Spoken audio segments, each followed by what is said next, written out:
So as you know, in previous 2 days, we have seen two topics. That is, the first one is percentage, and second was I think profit and loss, right?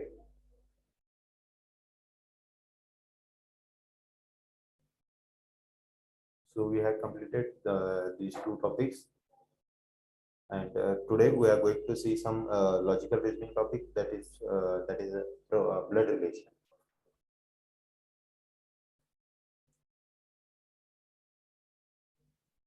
So these two topics were from quantitative aptitude, and today's topic is from logical reasoning.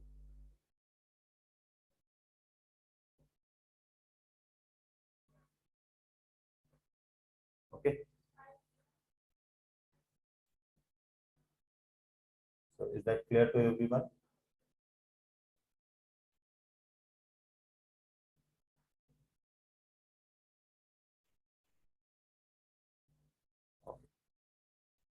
Okay, so we'll start with our topic.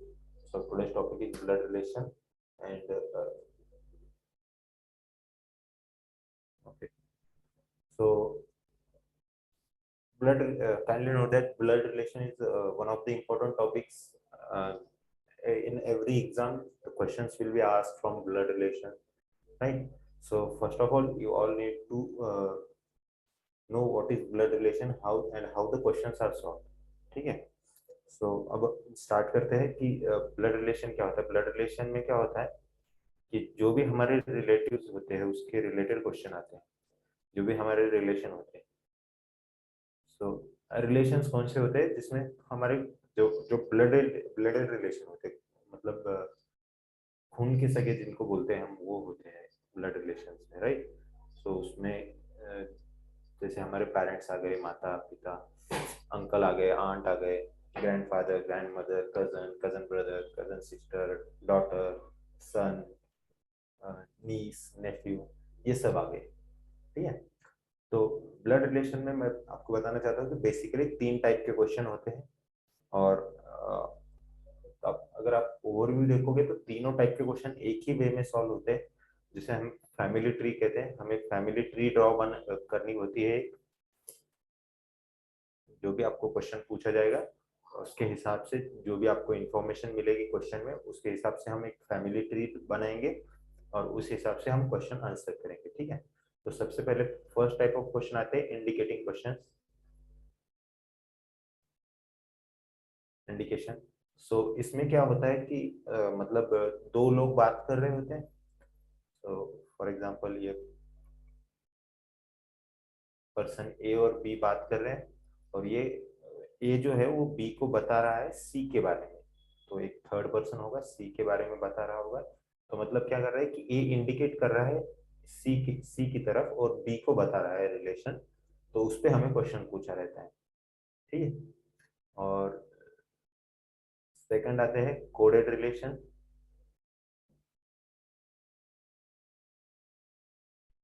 Coded relation में क्या होता है कि for example अगर मुझे कहना है कि A and B are brother, और A is brother of B, तो मैं सिंपली इसको कोड कोड लैंग्वेज में लिखूंगा. कोड लैंग्वेज में ऐसे लिखूंगा कि मान लो ए प्लस बी.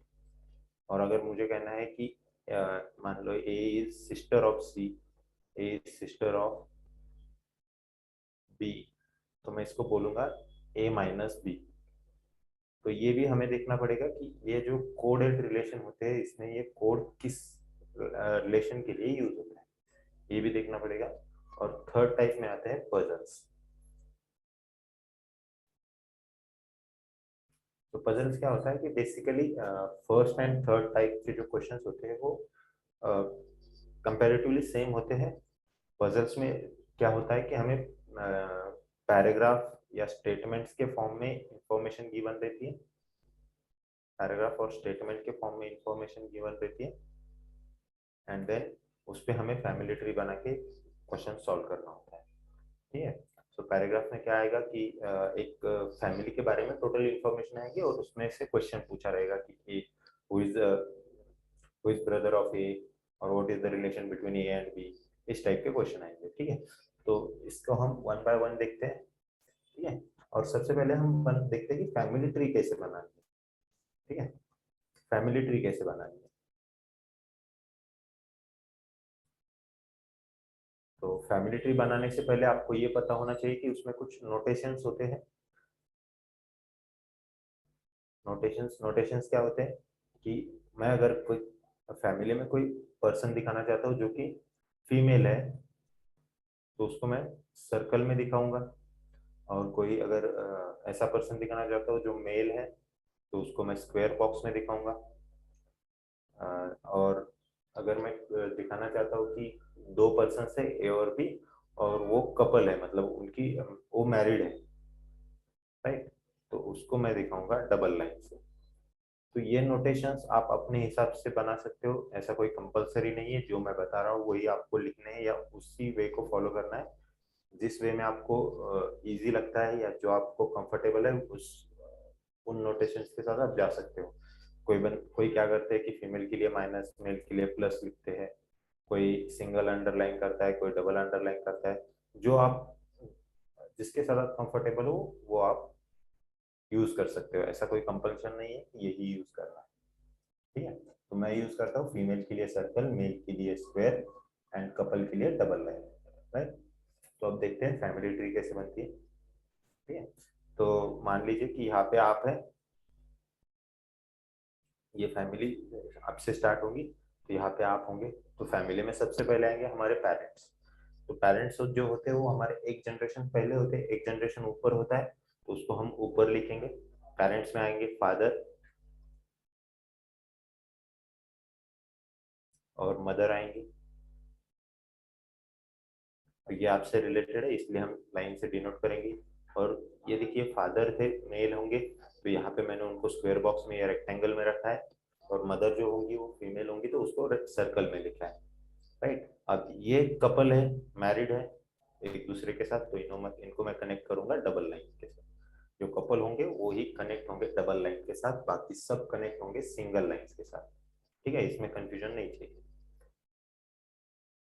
ठीक है? अब फैमिली में इनके बाद आते हैं, मतलब आपके पिताजी के कोई भाई होंगे, तो फादर्स ब्रदर, तो भाई होंगे तो इन्हीं इन्हीं के जनरेशन में आएंगे, तो इनको हम इन्हीं की लेवल में दिखाएंगे, इनके साथ ही दिखाएंगे यहाँ पे। और फादर्स ब्रदर क्या होते हैं, अंकल होते हैं, राइट। फादर के जो भाई होंगे वो अंकल होंगे, ठीक है। फादर की मान लो कोई सिस्टर भी होंगी, अब फादर की जो सिस्टर होगी वो अंकल की भी तो सिस्टर होगी, तो उनको इनके साथ भी कनेक्ट कर सकते हैं हम, राइट।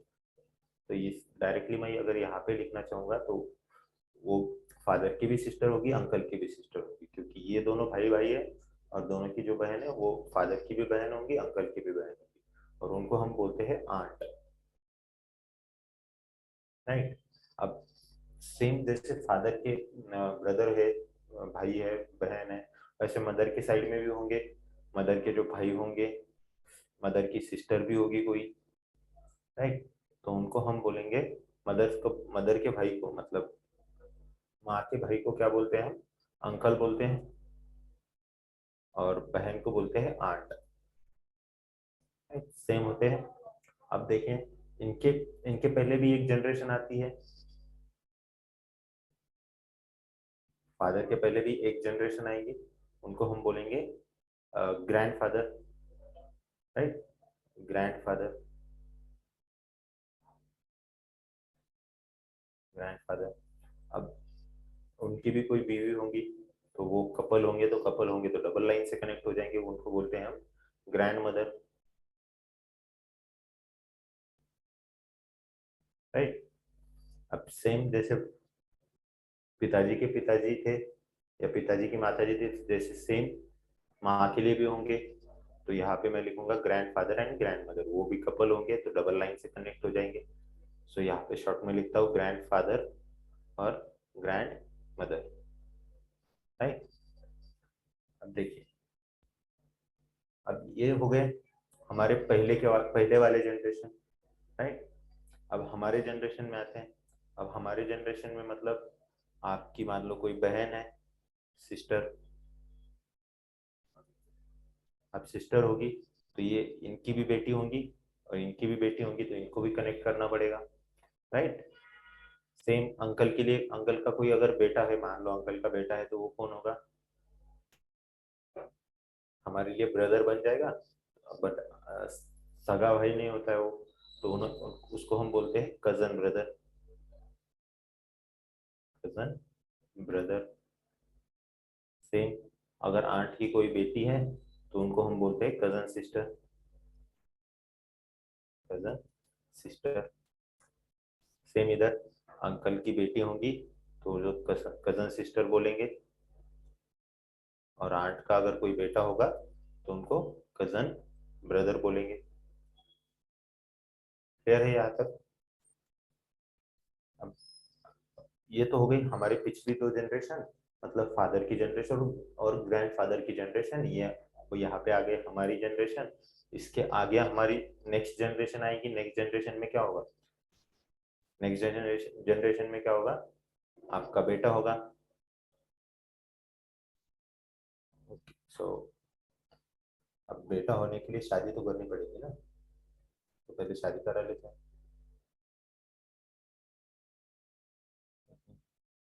तो मान लो यहाँ पे आप है और ये आपकी हो गई शादी किसी के साथ, ठीक है।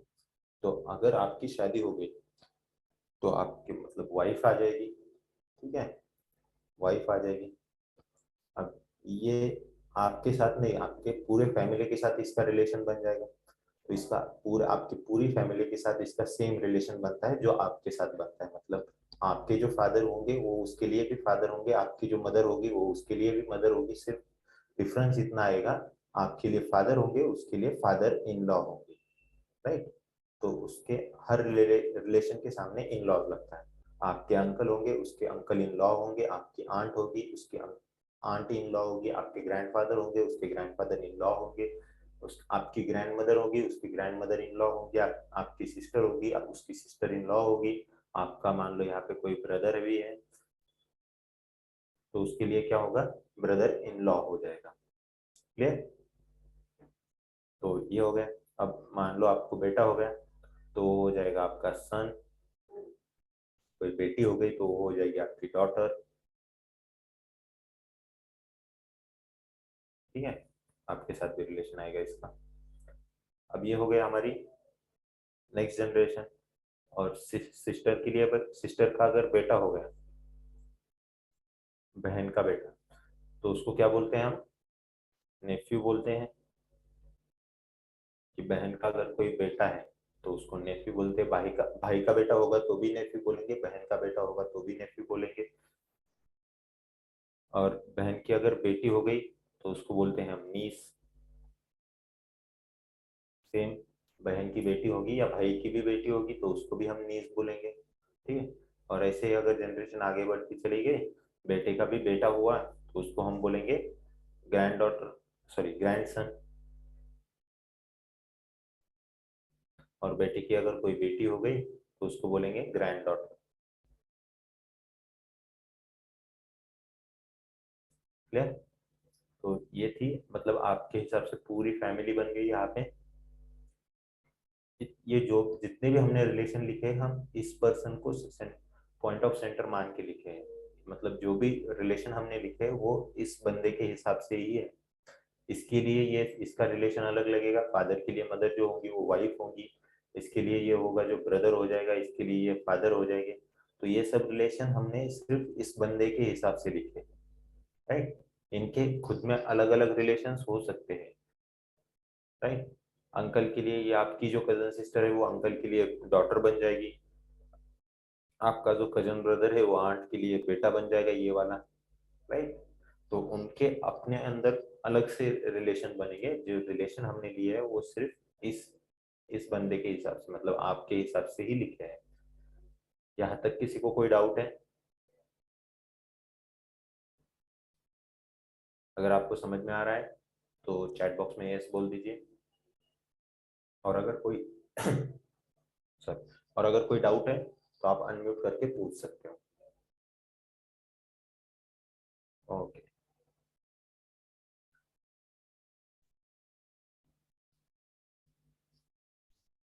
Okay, thank you everyone.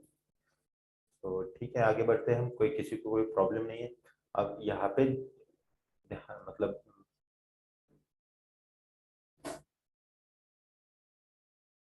यहाँ पे एक चीज का आपको हमेशा ख्याल रखना पड़ेगा कि जो जनरेशन लिखी है मैंने, देखिए अब ये जो अंकल आंट है, मदर है आपकी, उसके भाई बहन मतलब मामा मामी, जो कि मामा मौसी जो जो भी होंगे, उनको सिर्फ एक ही लाइन में लिखा है मैंने, ये लाइन में। तो उनकी क्यों लिखा है उनको, क्योंकि उनकी जनरेशन सेम है। अब ऐसे नहीं लिखोगे कि आप यहाँ पे खुद को लिख रहे हो, मान लो यहाँ पे आप खुद को लिख रहे हो, यहाँ पे आपके फादर लिख रहे हो, और यहाँ पे नीचे उनके ब्रदर लिख रहे हो। तो ऐसे नहीं लिखना है आपको, हमेशा जनरेशन गैप मेंटेन करना है, राइट।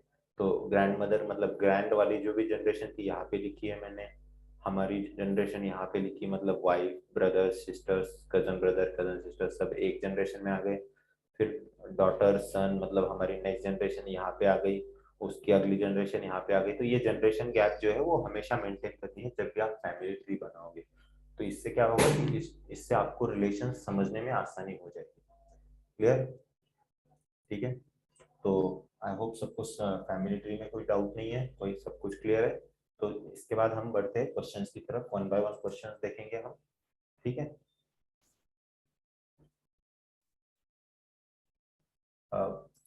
जो भी लोग ऑनलाइन है मैं उनको फिर से एक बार बता देना चाहता हूँ, जो भी यहाँ पे जीडी के लिए कनेक्ट हुए हैं या जीडी के लिए जिन्होंने ज्वाइन किया है कोडिटास का ग्रुप डिस्कशन राउंड के लिए, उनका ग्रुप डिस्कशन राउंड 6 बजे 6 बजे कंडक्ट होगा आज ही। तो आपको 6 बजे ज्वाइन करना है। ठीक है। अभी के लिए आप एंड कर सकते हो, और जो एप्टीट्यूड के लिए वो कनेक्ट कंटिन्यू कीजिए, राइट। सो हेडिंग लिखेंगे आप, मेरे ख्याल से आप नोटबुक लेके बैठे होंगे।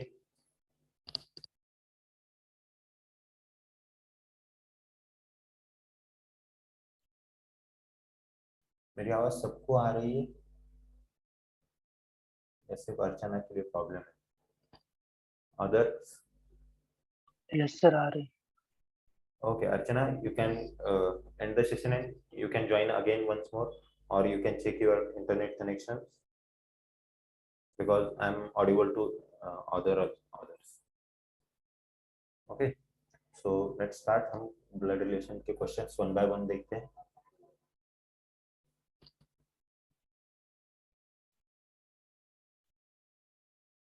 Okay, तो यहाँ पे मैंने कुछ रिलेशंस लिखे हैं कि उनको इंग्लिश में क्या कहा जाता है। ठीक है।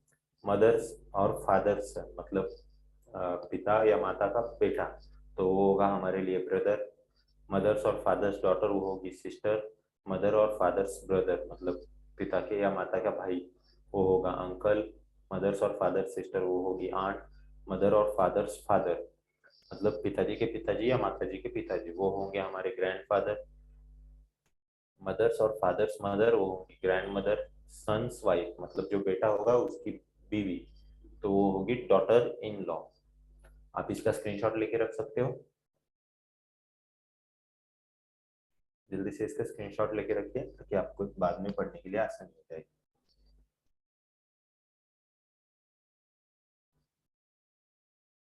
चलिए आगे बढ़ते हैं और हम कुछ रिलेशन देखते हैं, इसके बाद क्वेश्चंस पे चलेंगे। डॉटर्स हस्बैंड मतलब जो बेटी होगी उसका पति, तो वो होगा सन इन लॉ। हस्बैंड्स और wife sister, sister in law मतलब बीवी की या हस्बैंड की बहन जो होगी।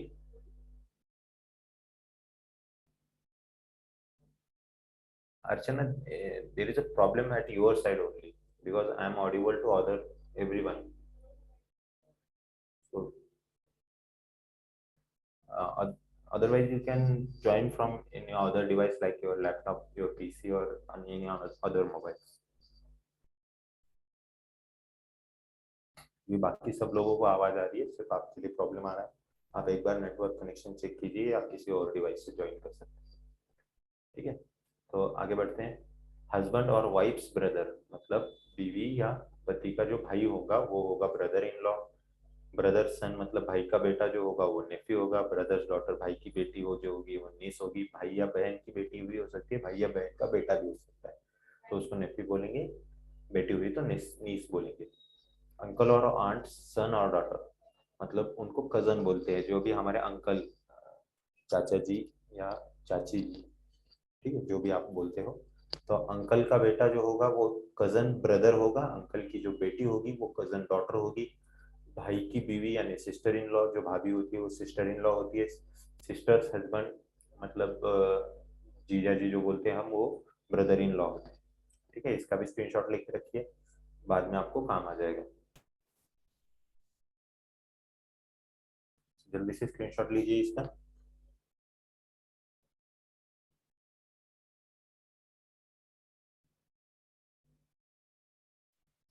ओके, चलिए आगे बढ़ते हैं। अब क्वेश्चन देखते हैं। First type, indicating type of question. ठीक है, यहाँ पे मैंने जैसे बताया आपको कि दो लोग होते हैं, तीसरे की तरफ तीसरे के बारे में बात कर रहे होते हैं, या तीसरा जो बंदा होता है वो फोटो में होता है, उसके उसके बारे में बात कर रहे होते हैं। ठीक है, तो यहाँ पे वन बाय वन मैं आपको एक्सप्लेन करता जाऊंगा कि क्वेश्चंस कैसे सॉल्व करने हैं। ठीक है, तो pointing out to a photograph, a man से। ठीक है, मतलब एक फोटो है, इसमें एक बंदा है, और उसकी तरफ पॉइंट करते हुए एक दूसरा बंदा जो बोल रहा है वो क्या बोल रहा है, she is the daughter of the only son of my father's wife. ठीक है, मतलब ये इस फोटो में जो गर्ल है, एक लड़की है, ये कहाँ से पता चला हमें, यहाँ पे शी बोला है तो गर्ल ही हो गया ऑब्वियसली। तो उसके बारे में ये बंदा बोल रहा है, she is the daughter of the only son of my father's wife. ठीक है, एक ही स्टेटमेंट है, उसमें ही मल्टीपल रिलेशंस गिवन है। तो इसको सॉल्व कैसे करना है, इसकी फैमिली ट्री कैसे बनानी है, वो मैं आपको बताते जाता हूँ। सब लोग ध्यान से सुनेंगे। एक बार अगर आपको समझ में आ गया तो आप ब्लड रिलेशन का कोई भी क्वेश्चन इस कंसेप्ट से सॉल्व कर सकते हो। फैमिली ट्री की मदद से आप कोई भी क्वेश्चन सॉल्व कर सकते हो, वो किसी भी टाइप में से आने दो। ठीक है, तो हम वन बाय वन देखेंगे, स्टार्ट करेंगे। देखिए, अब देखिए, अब जो स्टेटमेंट गिवन है हमें, she is the daughter of only son of my father's wife, इसमें हमें ये देखना है कि बोल कौन रहा है, ये स्टेटमेंट कौन दे रहा है। इसने बोला है, एक मैन ने बोला है। तो हम जो फैमिली ट्री बनाएंगे वो वही से स्टार्ट करेंगे, जो स्टेटमेंट दे रहा है या जो बोल रहा है। जो स्टेटमेंट गिवन है जिसमें रिलेशंस गिवन है, वो स्टेटमेंट जो बोल रहा है हम उसी से स्टार्ट करेंगे। ठीक है, अब मैन होगा तो रेक्टेंगल में आएगा, राइट। ठीक है, अब ट्री तो स्टार्ट हो गई हमारी। अब हमें जो ये रिलेशन इस ट्री में पुट करने हैं, स्टेटमेंट में जो रिलेशन गिवन है उसको हमें इस फैमिली ट्री में पुट करना है। तो स्टार्ट कहाँ से करेंगे, यहाँ पे देखिए, डॉटर सन फादर वाइफ, चार रिलेशन गिवन है, तो हम पहला रिलेशन कौन सा पुट करेंगे। अब पहला रिलेशन वही पुट करेंगे हम जिसमें ये मैन जो बोल रहा है वो खुद का रेफरेंस दे रहा है। तो हम मैन जो खुद का रेफरेंस दे रहा है वो देखिए, स्टेटमेंट में कहा है, C is the daughter of only son of my father's wife. अब माय बोला है तो मैन ने मतलब खुद का रेफरेंस दिया है वहां पे, तो हम वही से स्टार्ट करेंगे फैमिली ट्री बनाना। ठीक है, तो माय फादर मतलब ये मैन हो गया, उसके फादर आ जाएंगे। अब उसके फादर को मैं नाम देता हूँ ए। अब यहाँ पे कोई नाम गिवन नहीं है, तो हम खुद से दे देंगे माय फादर यानी ए हो गए। तो मैं माय फादर की जगह मैं रिप्लेस कर दूंगा ए से। तो एज वाइफ बन जाएगा, ये माय फादर्स वाइफ की जगह माय फादर की जगह मैंने ए लिखा तो ये बन गया एज वाइफ, मतलब एज वाइफ आ गई यहाँ पे। तो इसको नाम दूंगा मैं बी। तो ये पूरा स्टेटमेंट क्या बन जाएगा, माय फादर्स वाइफ की जगह आएगा बी। राइट, मैन क्या बोल रहा है, माय फादर्स वाइफ, तो उस पूरे स्टेटमेंट की जगह हमने उस वाइफ का नाम रख दिया बी। तो माय फादर्स वाइफ की जगह आ गया बी यहाँ पे।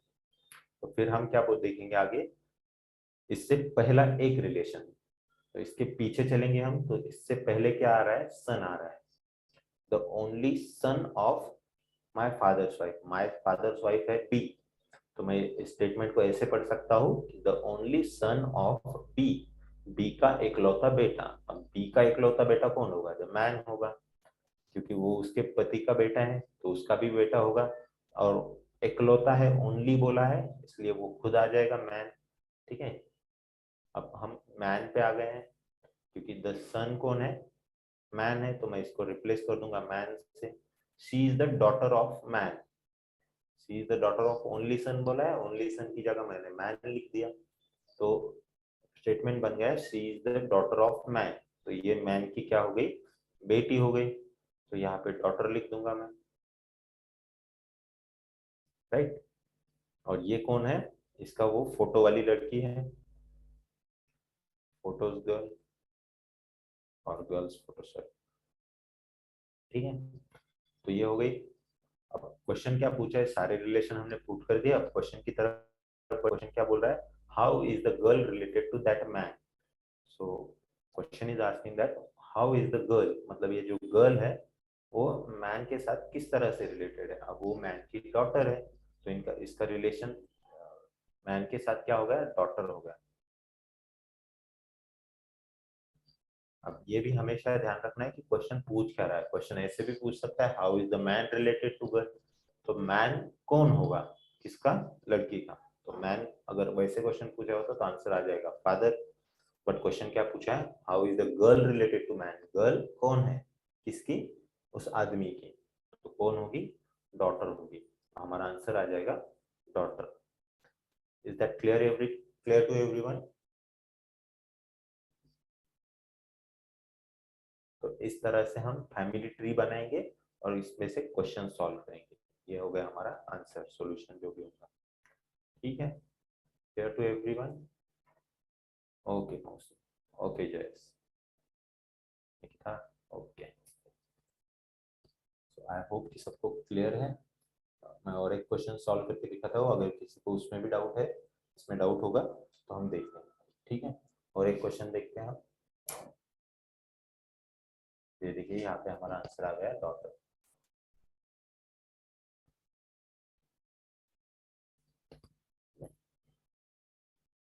ओके ऋषि, वेरी गुड।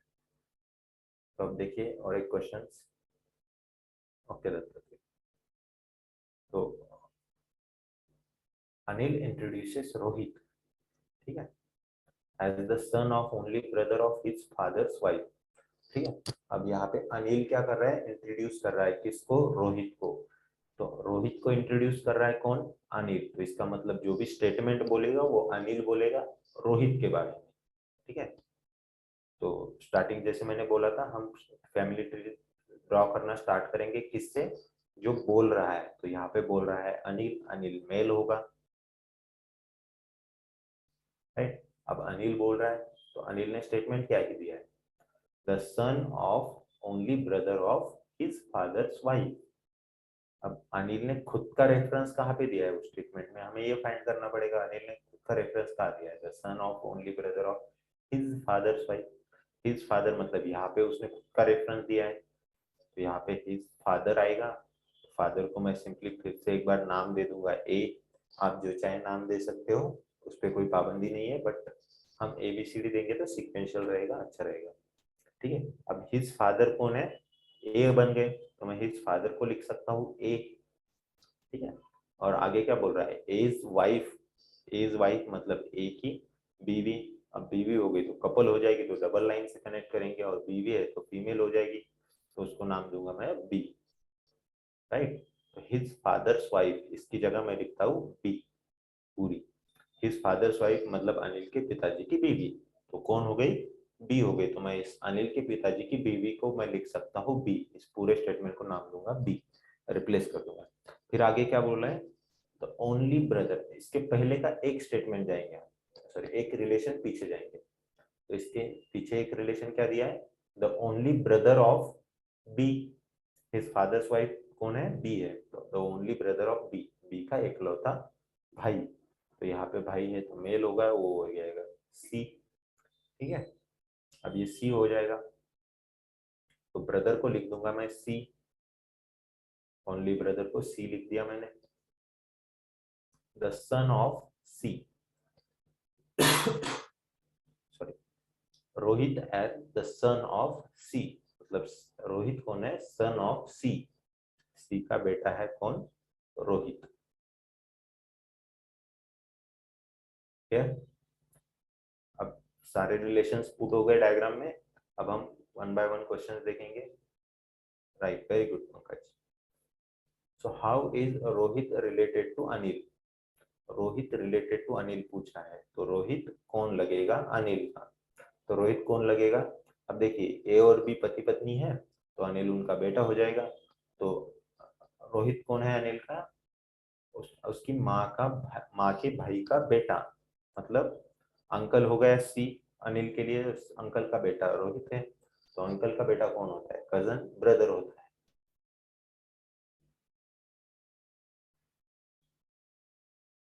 हिमांशु, आवाज सबको आ रही है बाकी लोगों को? Yes, sir. Yes, sir. Okay Himanshu, you can check on your side.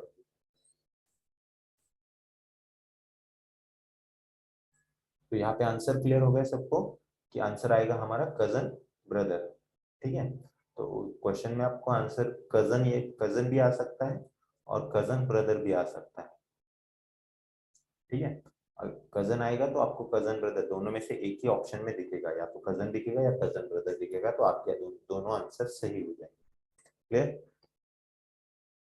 तो यहाँ पे देखिए, यहाँ पे क्वेश्चन ऑप्शन में क्या दिख रहा है? कजन दिख रहा है, तो कजन भी सही है आपका, कजन ब्रदर भी सही है। Hello sir. यस, सर एक बार रिपीट करो ना एक्सप्लेनेशन। फिर से एक बार रिपीट करते हैं।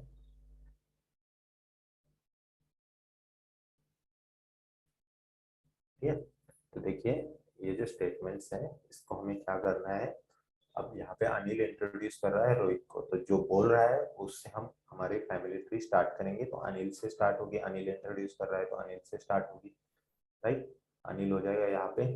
अब ये जो स्टेटमेंट है, the son of only brother of his father's wife, तो ये स्टेटमेंट है, ये अनिल ने दिया है। तो स्टेटमेंट में अनिल ने खुद का रेफरेंस दिया होगा कहीं ना कहीं, उसके बिना क्वेश्चन बनेगा। तो अनिल ने खुद का रेफरेंस क्या कहाँ पे दिया है? हिज फादर्स वाइफ, तो हिज फादर हो जाएगा यहाँ पे। तो यहाँ से स्टार्ट करेंगे हम, जहाँ पे अनिल का रेफरेंस मतलब बोलने वाले का रेफरेंस दिया है वही से हम क्वेश्चन ड्रॉ करना स्टार्ट करेंगे। तो यहाँ पे हो जाएगा अनिल फादर, तो अनिल फादर आ जाएंगे। फॉर एग्जाम्पल ए नाम लिख दिया, तो मैंने इस फादर को लिख दूंगा ए, तो एज वाइफ, एज वाइफ यानी बी हो जाएगी यहाँ पे, राइट? एज वाइफ बी बन गए। फिर उसके पीछे हम एक रिलेशन पीछे जाएंगे, इस स्टेटमेंट के पीछे एक रिलेशन, तो only brother of his father's wife, तो फादर की वाइफ जो है वो बी है, तो ओनली ब्रदर ऑफ बी पूछा है, तो ओनली ब्रदर ऑफ बी बोला है, तो बी का एकलौता भाई आएगा यहाँ पे, सी नाम दूंगा उसको मैं। तो ओनली ब्रदर कौन हो गया? सी हो गया। ठीक है, then the son of C, C का बेटा हो जाएगा। एंड रोहित एज द सन, मतलब जो बेटा है वो कौन है? रोहित है। क्लियर? अब ये ए और बी पति पत्नी है, तो इनका बेटा अनिल हो जाएगा। ठीक है, तो क्या पूछा है? How is Rohit related to Anil, तो रोहित कौन है? अनिल की माँ, माँ का भाई, भाई का बेटा, तो मतलब अनिल के अंकल का बेटा, अनिल के अंकल का बेटा हो जाएगा उसका cousin brother. Is that clear to everyone now?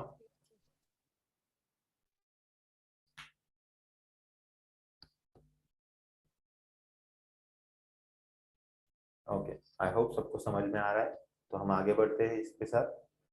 ठीक है,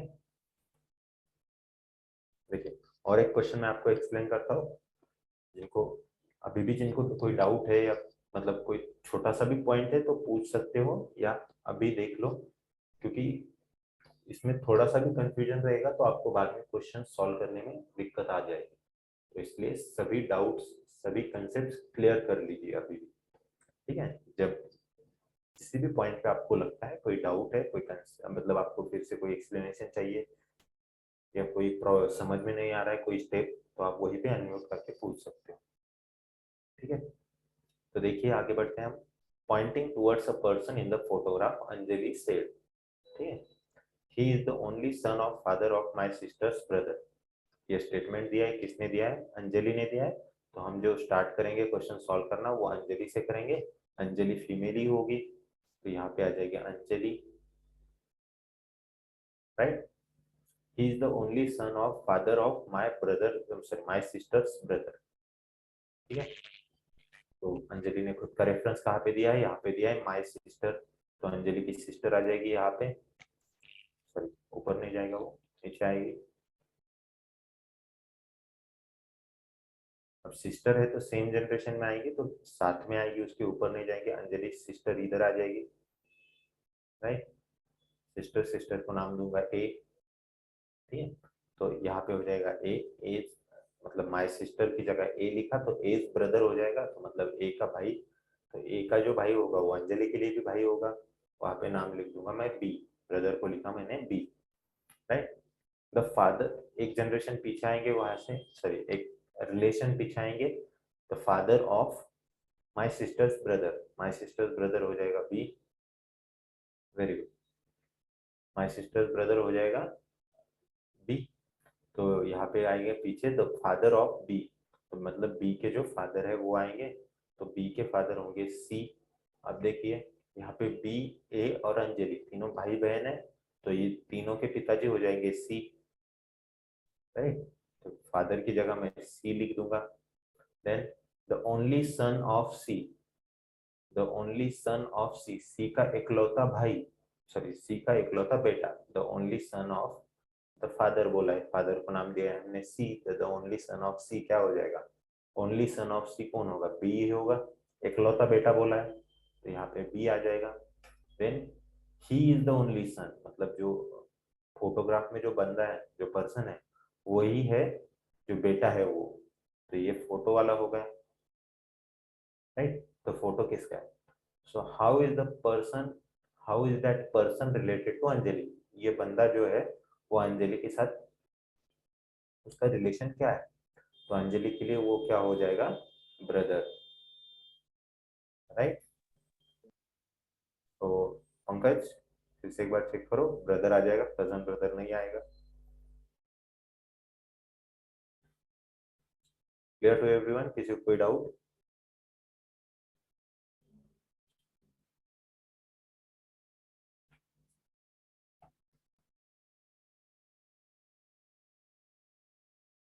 ओके, आई होप किसी को कोई डाउट नहीं है।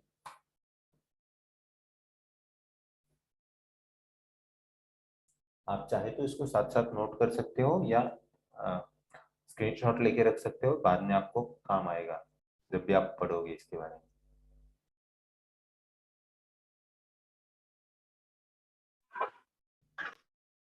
ओके, तो चलो आगे बढ़ते हैं।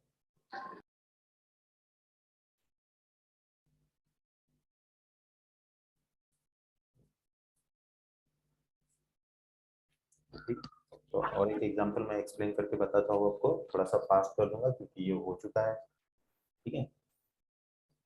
सेम टाइप का एग्जांपल है तो थोड़ा सा फास्ट बताता हूँ, देखिए। Pointing to a photograph a man said I have no brother और सिस्टर, ठीक है। तो अ मैन बोल रहा है, तो वही से हमारी फैमिली ट्री स्टार्ट होगी, मैन।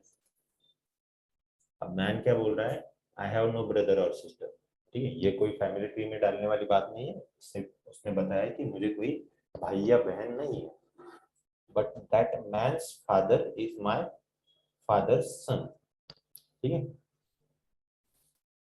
तो ये जो बोल रहा है उसने खुद का रेफरेंस यहाँ पे दिया है, माय फादर, तो ये मैन हो गया, उसके फादर आ जाएंगे ए, ठीक है। माय फादर को लिख दूंगा मैं ए, और फिर क्या बोल रहा है, my father son means as son. अब एज सन क्या हो सकता है, मैन हो सकता है या दूसरा कोई भाई, उसका भाई हो सकता है, बट उसने पहले ही क्लियर कर दिया है आई हैव नो ब्रदर और सिस्टर, तो इसका मतलब उसका भाई नहीं आएगा, वो खुद आ जाएगा। Clear, is is son, my father son, man हो गया, तो मैं इस पूरे सन को रिप्लेस कर दूंगा मैन से, right. Then that man's father is, that man मतलब ये दैट मैन कौन होगा, ये पर्सन हो गया फोटोग्राफ वाला, राइट। तो इसको पर्सन लिख दूंगा क्लेरिफिकेशन के लिए, right. The persons father is man, तो ये जो फोटो वाला बंदा है उसका फादर कौन है, मैन है, राइट। तो यहाँ पे उसको नाम दे दूंगा, राइट, फोटो वाला, फोटो वाला, ठीक है, समझ जाना इसको। So that man's father is man, that person's father is man, clear. whose photograph was it? Photograph किसका था? his son, उसके बेटे का फोटो था, राइट। यहाँ पे देखिए B, his son's photo। Very good Pankaj. Mausami, okay, आपने पिछला आंसर दिया, क्लियर। तो यहाँ तक कोई डाउट नहीं है किसी को?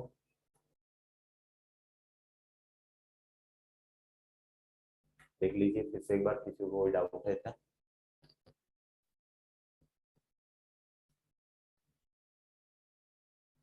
चलिए आगे सर रिपीट करो एक बार।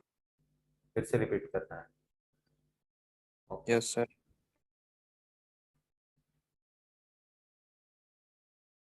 देखिए क्या बोल रहा है, pointing to a photograph, man said, man ने बोला है, तो मैं मैन से क्वेश्चन स्टार्ट कर, सॉरी फैमिली ट्री स्टार्ट कर दूंगा। चलिए इसको नाम देते हैं ए, और जो फोटो वाला बंदा है उसको नाम दूंगा मैं बी। मतलब जिसका भी फोटो होगा वो बी होगा, और जो बोल रहा है वो ए होगा। ए क्या बोल रहा है, आई हैव नो ब्रदर और सिस्टर। मतलब ए क्या बोल रहा है, आई हैव नो ब्रदर और सिस्टर। ए के लिए कोई भाई नहीं है, ए के लिए कोई सिस्टर नहीं है। दैट मैन मतलब फोटो वाला बंदा, मतलब बी लिख दूंगा मैं इसको सिंपली, राइट, सिंपली बी लिख दिया उसको। बी फादर इज माय मतलब ए, मतलब खुद का बोल रहा है ना वो, खुद के बारे में। तो is my father is father son, right. B's father is father son, ये सिंपल स्टेटमेंट हो गया। अब इसको ड्रॉ करेंगे, ए से स्टार्ट हो गया है तो एज फादर आ जाएंगे, एज फादर हो जाएंगे for example C, right. As father C मतलब माय फादर को लिख दूंगा, एज फादर को लिख दूंगा सी, सो सीज सन। अब सी का बेटा ए ही हो जाएगा, इसको ही बोल रहा है, वो खुद के बारे में बोल रहा है क्योंकि उसको कोई भाई या बहन नहीं है, राइट। तो मैं इस पूरे स्टेटमेंट को ए लिख दूंगा, माय फादर सन मतलब मैं खुद हुआ, right. B's father is a मतलब बी के जो फादर है वो कौन है, ए है। तो बीज फादर इज ए, तो बी कौन हो गया, उसका बेटा हो गया। और बी कौन था, हमने कंसीडर किया था यहाँ पे जो फोटोग्राफ है, जिसका फोटोग्राफ है वो बी है, ठीक है। तो हुज फोटोग्राफ वाज इट, तो किसका फोटो था वो, ए के बेटे का, और ए कौन था, दैट मैन बोलने वाला। तो his son's photo was it, right. Clear now? Yes sir. Okay, very good. तो ये क्वेश्चन है, इसका स्क्रीनशॉट ले लीजिए आप, ये आपके लिए होमवर्क के लिए क्वेश्चन है, ये आपको सॉल्व करके आना है। ये आपको ट्राई करना है घर पे, और अगर आपको किसी को कोई डाउट आता है या सॉल्व नहीं होता है तो ये हम कल अगले सेशन में देख लेंगे, राइट।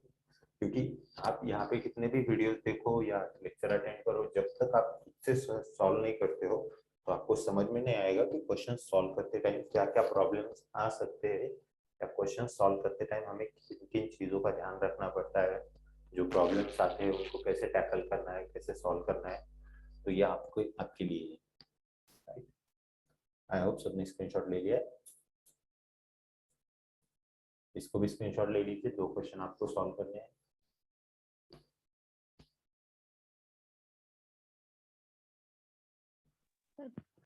प्रीवियस वाला क्वेश्चन एक बार देखो।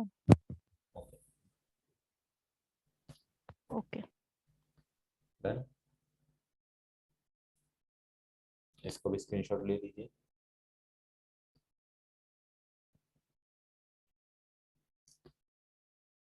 ओके, ठीक है। अब हम आते हैं रिलेशनशिप पजल्स पे।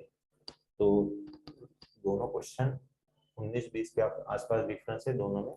उसमें एक स्टेटमेंट में सारे रिलेशंस गिवन थे, इसमें अलग अलग स्टेटमेंट्स में रिलेशंस गिवन होंगे, ठीक है। ये सेम चीज हमें यही पे करनी है, फैमिली ट्री बनानी है। यही भी हम वही, वहां पे भी हमने फैमिली ट्री बना के सॉल्व किया था, यहाँ पे भी हमें फैमिली ट्री बना के ही सॉल्व करना है। सिर्फ क्वेश्चन जो गिवन रहेगा उसका फॉर्मेट अलग होगा। वहां पे एक स्टेटमेंट में रिलेशंस थे, यहाँ पे मल्टीपल स्टेटमेंट्स में रिलेशन होंगे। ठीक है, अब देखते हैं हम कैसे सॉल्व करना है। A and B are brothers, right. तो A and B are brothers मतलब A का भाई B है, B का भाई A है, दोनों भी भाई भाई है, तो दोनों मेल हो जाएंगे, तो दोनों रेक्टेंगल में आ जाएंगे। A and B are brothers, right. C and D are sisters, ठीक है। अब ये फैमिली ट्री हमने स्टार्ट कर दी जिसमें हमारे पास A और B है, एंड अगला स्टेटमेंट बोल रहा है C and D are sister. तो ये दो, C भी नहीं है हमारे फैमिली ट्री में, D में भी D भी नहीं है, तो इस फैमिली ट्री के साथ उसका कोई कनेक्शन नहीं है, तो उसको हम थोड़ी देर के लिए बाजू में लिख देंगे। C and D are sisters मतलब C की बहन है D और D की बहन है C, दोनों फीमेल हो गए, ठीक है। As son is D's brother, क्या बोल रहा है, एज सन, ए का जो बेटा है यहाँ पे, इज डीज ब्रदर, ये कौन है, डी का भाई है, तो यहाँ पे डी आ जाएगी, और डी आ गई तो यहाँ पे सी भी आ जाएगी, डी के साथ सी है, राइट। तो इसका कोई काम नहीं है, अब इसको हटा देते हैं, राइट। अब ट्री समझ में आ गई। A and B are brothers, C and D are sisters, A's son, A का जो बेटा है वो कौन है, डी का भाई है, तो डी का भाई बन गया यहाँ पे। चाहे तो आप इसको नाम दे सकते हो, अगर नहीं चाहते हो तो मत दो, कोई प्रॉब्लम नहीं। How is B related to C, अब बी कौन है सी के लिए, तो बी कौन है सी के लिए, सी के पिताजी का भाई, सी के मतलब यहाँ पे देखिए ए सन डीज ब्रदर है, तो ये भी उसकी बेटियां होगी, तो सी के पिताजी हो गए ए और ए का भाई है बी, मतलब सी के लिए कौन लगेंगे, बी, अंकल। देखिए यहाँ पे डी अंकल, क्लियर। तो जैसे हमने पिछले क्वेश्चन सॉल्व किए थे वैसे ही सॉल्व करना है। Very good Puneet. तो सेम तरीके से हमें सॉल्व करना है फैमिली ट्री बना के। बस फैमिली ट्री बनाते समय ये ध्यान रखना है हमें कि जो हम यहाँ पे देखिए सी और डी का रिलेशन हम बना रहे थे, बट हमारी ट्री में नहीं थे, तो थोड़ी देर के लिए हमने उनको बाजू में रखा, फिर जैसे उनका रिलेशन ट्री के साथ बन गया तो उसको हमने ट्री में इंक्लूड कर दिया, राइट। चलिए आगे बढ़ते हैं और एक क्वेश्चन देखते हैं। अब ये क्वेश्चन है, देखिए A is mother of B, C is the son of A, B is the brother of E, is the daughter of B, then the grand mother of D is. ये question पूछा है कि D की grandmother कौन है, तो हम देखते हैं, सॉल्व करते हैं, देखिए। और एक चीज, इस फैमिली ट्री में जब तक आपका कोई मतलब जेंडर कंफर्म नहीं हो जाता है तब तक जेंडर पुट नहीं करना है हमें। देखिए यहाँ पे ए इज मदर ऑफ बी, ए क्या है, मदर है बी, तो ए तो मदर हो गई, फीमेल हो गई, ऑफ बी। अब बी कौन है पता नहीं, बी उसका बेटा हो सकता है, बी उसकी बेटी हो सकती है, अभी बी का जेंडर कंफर्म नहीं है, तो बी को हम वैसे ही रखेंगे थोड़ी देर के लिए, जब उसका जेंडर कंफर्म हो जाएगा तब पुट करेंगे उसको सर्कल में या rectangle. C is the son of A, A का जो बेटा है वो कौन है, सी है, यहाँ पे सन आ जाएगा। अब देखिए ए का, सी का जेंडर कंफर्म था, हमने लिख दिया उसको। D is a brother of E, D is brother of E. अब देखिए हमारे ट्री में डी भी नहीं है, ई भी नहीं है, तो इसको थोड़ी देर के लिए बाजू में लिखूंगा मैं, D is brother of E, D is brother of E, right, D is brother of E. तो ई का जेंडर कंफर्म नहीं है, उसके लिए मैंने एज इट इज लिख दिया। E is the daughter of B, E जो है वो कौन है, डॉटर है। अब ई का जेंडर कंफर्म हो गया तो उसको फीमेल में लिखा, और ई यहाँ पे आ गई तो इसका मतलब डी भी आ जाएगा यहाँ पे, राइट। बी का जेंडर अभी भी कंफर्म नहीं है हमारे लिए, ठीक है। अब देखिए क्वेश्चन क्या पूछा है, the grand mother of B, B की ग्रैंड मदर कौन होगी। अब डी के लिए ये भाई बहन है, तो बी की माँ या बाप हो सकता है, पिताजी हो सकते हैं, तो और पिताजी की माँ है ए, पिताजी या माताजी दोनों जो भी बोल सकते हो आप, क्योंकि बी का जेंडर कंफर्म नहीं है तो उसकी ग्रैंड मदर हो जाएगी ए, ग्रैंडफादर पता नहीं है बट ग्रैंड मदर तो ए हो जाएगी, तो इसका आंसर आ जाएगा हमारा ए। ए, वेरी गुड एवरीवन, किरण, पंकज, पुनीत, वेरी गुड। तो आई होप कि सबको समझ में आ रहा है, इसका आंसर आता है ए। देखिए यहाँ पे answer A option. Clear? Repeat करोगे क्या सर? रिपीट करना है, ओके। ठीक, फिर से एक बार ध्यान से देखिए सभी लोग, जिनको भी कोई डाउट है या समझ में नहीं आया। हम क्या करेंगे, देखिए फैमिली ट्री बनाएंगे और जब तक जेंडर कंफर्म नहीं है तब तक जेंडर प्रूफ नहीं करेंगे। ए इज मदर ऑफ बी। ए क्या है? मदर है, मतलब फीमेल है, ऑफ बी। तो बी की माँ है ए, तो बी बेटा हो सकता है, बेटी हो सकती है, जेंडर कंफर्म नहीं है तो उसको हमने वैसे ही रखा। आगे देखते हैं, C is the son of A. C is son of A. C कौन है? ए का बेटा है, उसका जेंडर कंफर्म है तो उसको मैंने डायरेक्टली रेक्टेंगल में रख दिया, बेटा है इसलिए मेल हो गया, रेक्टेंगल में आ गया। डी इज ब्रदर ऑफ ई। जो फैमिली ट्री बन रही है हमारी, उसमें डी भी नहीं है, ई भी नहीं है, तो मतलब इसके साथ कनेक्ट नहीं कर सकते अभी अभी के लिए हम उसको, तो बाद में लिख देंगे D is brother of E. Right? यहाँ पे भी देखिए ई का जेंडर कंफर्म नहीं है, तो मैंने लिखा नहीं है उसको, रेक्टेंगल में या स्क्वायर में नहीं लिखा है, आगे कंफर्म हो जाएगा। देखिए E is the daughter of B. E, ये जो ई है वो डॉटर है किसकी? बी की, तो इसके नीचे आएगा, यहाँ पे आ जाएगी ई, और ई का भाई है तो उसके साथ ही यहाँ पे डी भी आ जाएगा, ब्रदर। राइट? ये ट्री कंप्लीट हो गए। अब आगे क्या पूछा है? The grand daughter of D. तो देखिए बी की बेटी है ई, और उसका भाई है डी, तो मतलब बी का बेटा हो जाएगा डी, और डी के माँ या बाप है बी, और बी की माँ है ए। यहाँ पे कोई भी हो फर्क नहीं पड़ता है हमें, उसकी माँ है, मदर है या फादर है, कोई फर्क नहीं पड़ता है, कुछ भी हो, उनकी मदर जो होगी वो ग्रैंड मदर ही लगेगी, तो डी की ग्रैंड मदर हो गई A. Clear? Now clear to everyone? Yes sir. Okay, चलिए आगे बढ़ते हैं। आगे देखिए, A and B are married couple. A and B क्या है? मैरिड कपल है। A and B is married couple. अब इसमें पता नहीं कौन हस्बैंड है कौन वाइफ है, इसलिए मैंने एज इट इज लिख दिया। X and Y are brothers. ये भी नहीं है फैमिली में, एक्स भी नहीं है, वाई भी नहीं है,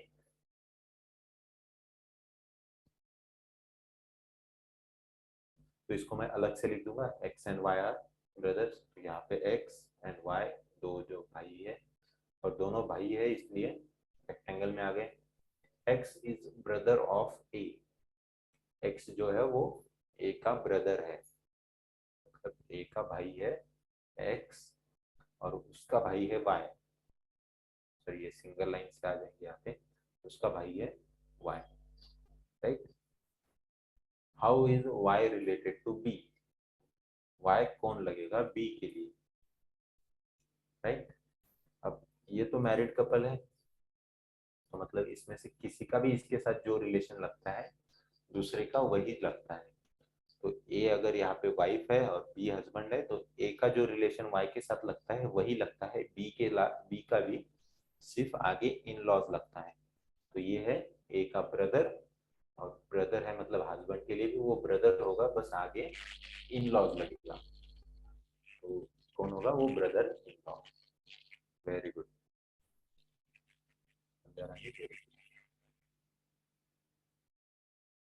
तो आंसर आ जाएगा ब्रदर इन लॉ। आंसर ये ए, ब्रदर इन लॉ, सही आ गया। और आगे बढ़ते हैं थोड़ा सा। देखिए क्वेश्चन क्या बोल रहा है, read the following questions carefully and answer the question given below. ठीक है, ये इंफॉर्मेशन गिवन है, सर यहाँ पे क्वेश्चन नहीं आना चाहिए, यहाँ पे इंफॉर्मेशन आनी चाहिए। Read the following information carefully and answer the questions given below. There are 6 children playing football, namely A, B, C, D, E and F. तो 6 बच्चे हैं क्रिकेट खेल रहे हैं, उनका नाम है A, B, C, D, E and F. A and E are brothers. ए, थोड़ा सा नीचे लिखा हूं इसको, A and E are brothers. ये जो दोनों है वो क्या है, भाई है। F is a sister of E.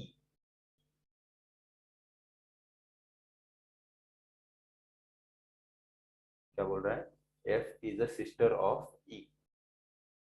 F क्या है, सिस्टर है किसकी, ई की। C is the only son of A's uncle.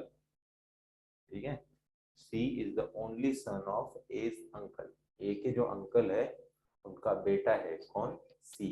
अब ए के अंकल मतलब ए के पिताजी या माताजी आएंगे यहाँ पे, ए के फादर या मदर आएंगे, और उनका भाई जो होगा वो होगा ए का अंकल, और उसका इकलौता बेटा कौन है, सी है। तो इस अंकल का इकलौता बेटा कौन है, सी है। बेटा है तो इस रेक्टेंगल में आ जाएगा।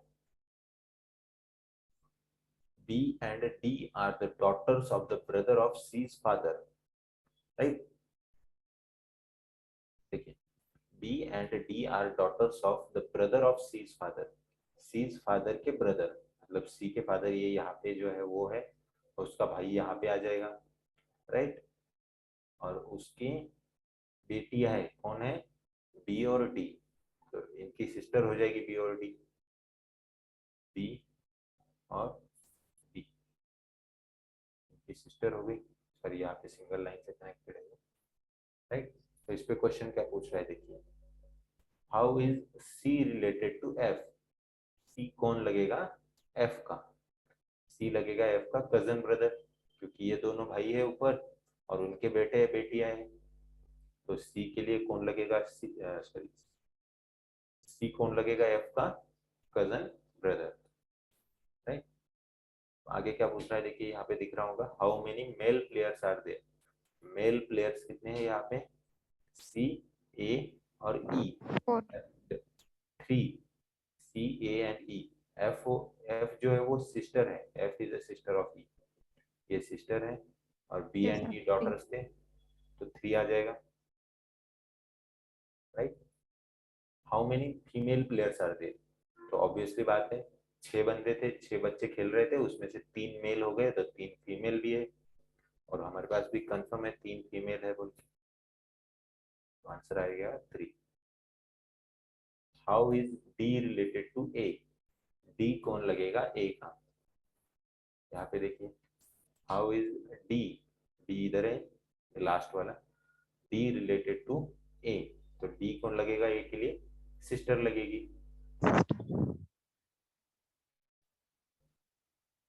यहाँ पे आ जाएगा answer sister. Now clear to everyone, very good.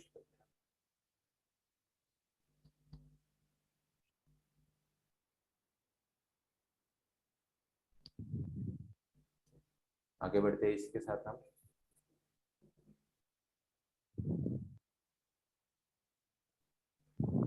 ये तो थे कि पैराग्राफ वाले क्वेश्चन जिसमें को हम पजल्स भी बोल सकते हैं, ठीक है। इसके बाद आते हैं कोडेड रिलेशन, ठीक है। कोडेड रिलेशन, ठीक है। ये क्वेश्चन देखते हैं हम पहले। अब कोडेड रिलेशन में क्या करना है, ये देखिए, कोडेड रिलेशन पहले समझिए कैसे होता है, ठीक है। तो कोडेड रिलेशन में क्या होता है कि देखिए, कोड दिया रहता है हमें रिलेशन की जगह। So A plus B means A is son of B.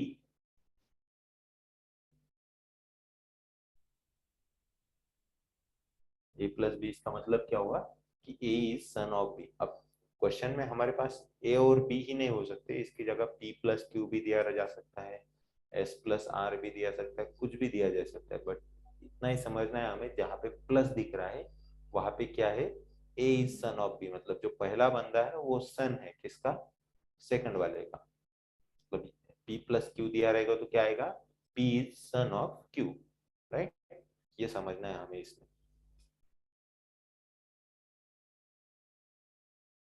हाँ, रिकॉर्डिंग आपको मिल जाएगा, रिकॉर्डिंग आपको वाइब्रेंट माइंड्स टेक्नोलॉजी के यूट्यूब चैनल पे मिल जाएगा।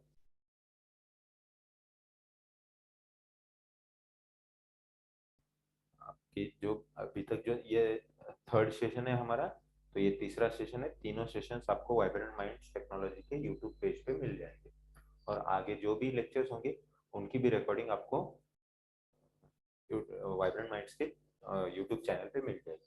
ठीक है, लिंक मैं आपको सेशन खत्म होते होते दे दूंगा, ठीक? नहीं तो चैनल दिखा दूंगा आपको। ठीक है, तो चलिए क्वेश्चन के साथ कंटिन्यू करते हैं। तो ये समझ में आया, ए प्लस बी क्या होता है? A is son of B. A minus B मतलब A is wife of B. इसका मतलब क्या होता है कि पी माइनस क्यू अगर दिया रहेगा तो पी क्या होगी? वाइफ होगी किसकी? क्यू की। एस माइनस आर दिया रहेगा तो क्या होगा? S is wife of R, right? A star B means A is brother of B. तो ए स्टार बी, इसका मतलब क्या होगा? A is brother of B. तो बी का जेंडर यहाँ पे कंफर्म नहीं है। और इसमें एक चीज हमेशा ध्यान रखना, सीक्वेंस गलत नहीं करना है। A star B means A is brother of B. इसका मतलब ये नहीं होगा कि B is brother of A, तो ये गलत हो जाएगा, क्योंकि यहाँ पे ए का जेंडर कंफर्म नहीं होगा। यहाँ पे हमारा करेक्ट सेंटेंस क्या होगा? करेक्ट डिकोडिंग क्या होगा उसका? A is brother of B, right? उसका सीक्वेंस चेंज नहीं करना है हमें। A slash B means A is mother of B, and A equal to B means A is sister of B। ठीक है, तो इसके बेस पे हम क्वेश्चंस देखते हैं। क्वेश्चंस क्या है? ठीक? आप चाहे तो इसका स्क्रीनशॉट ले लीजिए, क्योंकि क्वेश्चन जो है वो अगली स्लाइड पे है।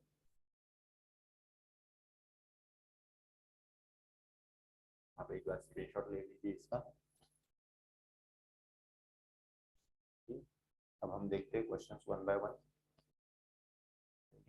अब क्वेश्चन इस पे कैसे आएगा? ऐसा आएगा question, what does p plus R minus Q mean?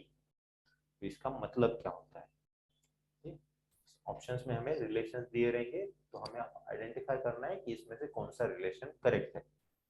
ठीक है, तो देखते हैं हम p प्लस आर। अब हमारे कोडिंग में जाइए, p प्लस आर में क्या दिया है? ए पी प्लस आर मतलब ए प्लस बी की जगह हम लिखेंगे p प्लस आर। तो इसका मतलब होगा ए की जगह p आएगा, b की जगह r आएगा। इसका मतलब होगा a is son of r। तो हम ट्री बनाएंगे, p is son of r, p is son of r। r minus Q, r minus Q का मतलब क्या होता है? देखिए यहाँ पे r माइनस क्यू, इसका मतलब r is wife of q। R is wife of Q। तो R वाइफ है तो Q हस्बैंड हो जाएगा। ठीक, तो ये हो गया, ट्री बन गई। अब इस पे हमें ऑप्शंस चेक करने, कौन से ऑप्शंस करेक्ट आते हैं, राइट? तो one by one question option देखते हैं। Q is father of P।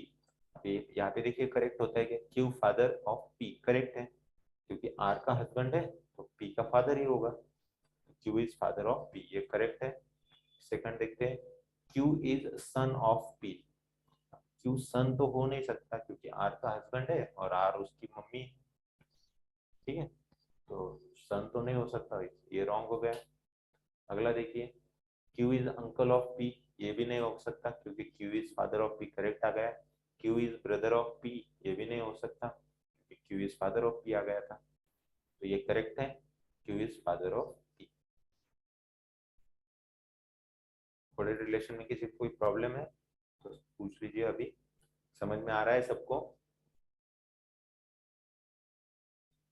Questions कैसे सॉल्व करना है? हमें सिंपली कोड दिया है उसका यूज करना है, और उसी के साथ साथ हिसाब से हमें फैमिली ट्री बनानी है। ओके सरिता,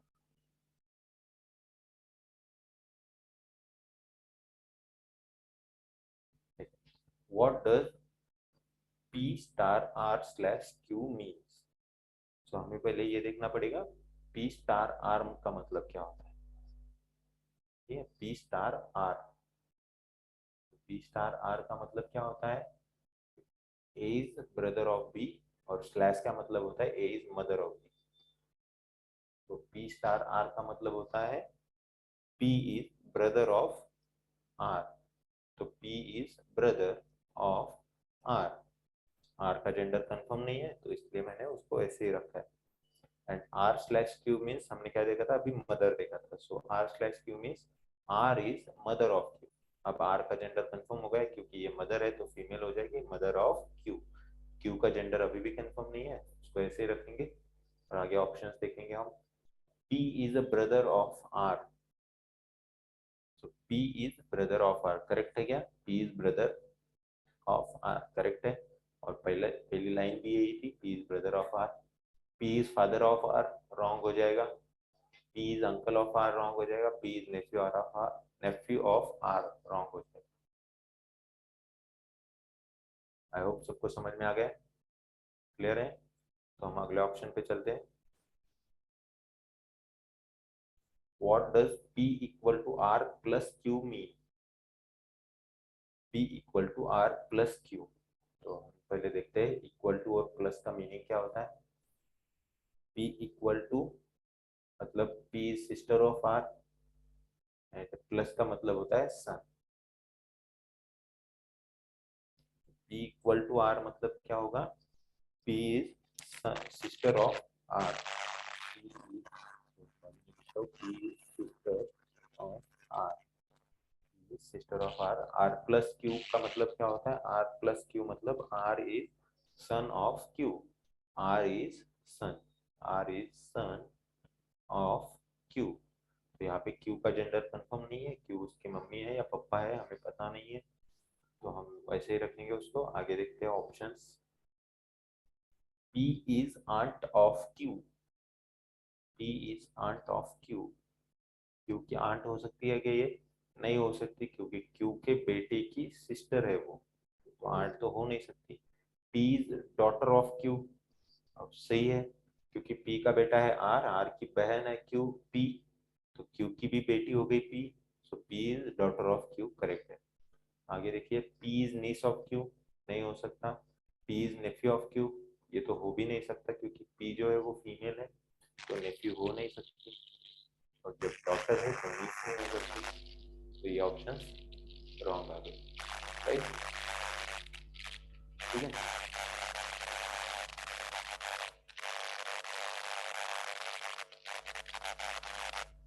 देखिए, P equal to R slash Q means, इसका मतलब क्या होता है. P equal to R slash Q. P equal to R मतलब सिस्टर और स्लैश का मतलब होता है मदर. तो P इक्वल टू आर मतलब P is sister of R. R का जेंडर यहाँ पे कंफर्म नहीं, आगे हो जाएगा सर. आर स्लैश क्यू मतलब R is mother of Q. R is mother of Q. सही है यहाँ पे. तो आगे हम ऑप्शन चेक करते हैं. P is aunt of Q. P is aunt of Q. Correct है क्या? P is aunt of Q. Q की मदर आर, आर की सिस्टर P, तो मतलब P is aunt of Q. Correct है, तो ये करेक्ट हो गया. P is sister of Q नहीं हो सकता. P is niece of Q नहीं हो सकता. P is daughter of Q नहीं हो सकता. तो करेक्ट ऑप्शन क्या है? P is aunt of Q. Is that clear to everyone? ये देखिए फोर्थ आंसर ए हमारा करेक्ट आ गया. Is that clear to everyone? Yes, sir. एक बार चैट बॉक्स में सभी लोग यस बोलेंगे, अगर किसी को कोई डाउट है तो पूछ लीजिए.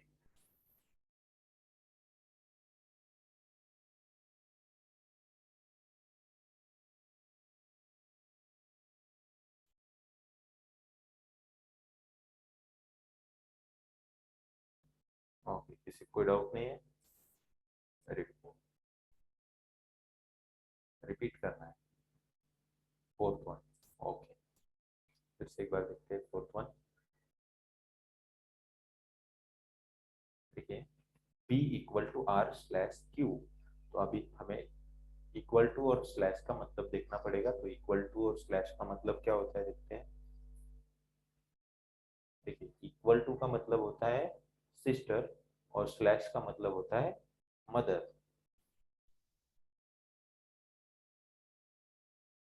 तो इक्वल टू का मतलब होता है सिस्टर और स्लैश का मतलब होता है मदर. तो P equal to R means P is sister of R and slash का मतलब होता है मदर, तो ये R स्लैश Q हो जाएगा। R स्लैश Q मतलब R is mother of Q, right. तो देखिए ऑप्शन में से कौन सा करेक्ट है, P is aunt of Q। P aunt है क्या Q की, चेक करना है। तो Q की मदर है R और R की सिस्टर है, तो माँ की बहन होती है, आंट होती है, मौसी होती है। तो P is aunt of Q।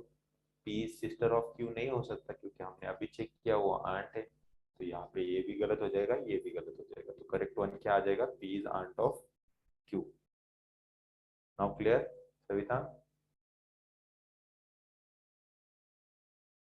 Clear, very good. चलिए आगे बढ़ते हैं।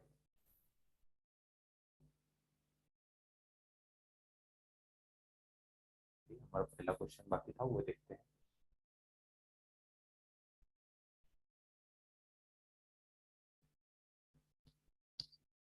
ठीक, अभी यह क्वेश्चन देखते हैं। इसके लिए हमें क्या करना है, देखिए A plus B means A is sister of B। A plus B का मतलब क्या होता है, A is sister of B। A minus B means A is brother of B. A star B means A is the daughter of B. Which of the following shows the relation that E is the maternal uncle of D? Right? अब हमें equation given नहीं है, हमें equation बनाना है। तो जो भी हमें रिलेशन बोला है उस हिसाब से हमें इक्वेशन बनाना है। तो पहले देखिए कि क्या इक्वेशन बनाना है हमें। E is the maternal uncle of D। तो D के जो मैटरनल अंकल, ठीक है। अब सबसे पहले मैटरनल और पैटर्नल क्या होता है देखते हैं। ठीक है, ये फैमिली ट्री याद है, ये हमने बनाई थी। तो यहाँ पे देखिए ये जो है, यहाँ पे आप थे, राइट। ये ग्रीन कलर में अगर सबको दिखाई दे रहा होगा तो देखिए ये यहाँ पे आप थे, और यहाँ पे आपके फादर, और यहाँ पे आपकी मदर। ठीक है, अब फादर के साइड पे भी अंकल थे, मदर के साइड पे भी अंकल है। फादर के साइड में आंट है, मदर के साइड में भी आंट है। फादर के भी ग्रैंड मतलब फादर के फादर हमारे ग्रैंड फादर है, और मदर के फादर भी हमारे ग्रैंड फादर है। फादर की मदर जो है वो भी ग्रैंड मदर है, और मदर की मदर जो है वो भी ग्रैंड मदर है। अब इनको, अब ये तो नाम तो सेम हो गए, तो डिफ्रेंशिएट कैसे करेंगे कि हम फादर के साइड के अंकल की बात कर रहे हैं या मदर के साइड के अंकल की बात कर रहे हैं। तो इनको डिफ्रेंशिएट करते हैं हम। जो फादर के साइड में आते हैं उनको हम बोलते हैं पैटर्नल। तो हर रिलेशन के आगे अगर उनको डिफ्रेंशिएट करना है तो उसके आगे लगता है पैटर्नल।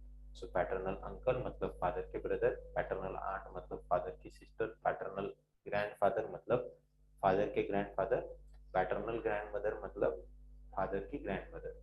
और जो मदर के साइड में रिलेशंस आते हैं उनको हम बोलते हैं maternal.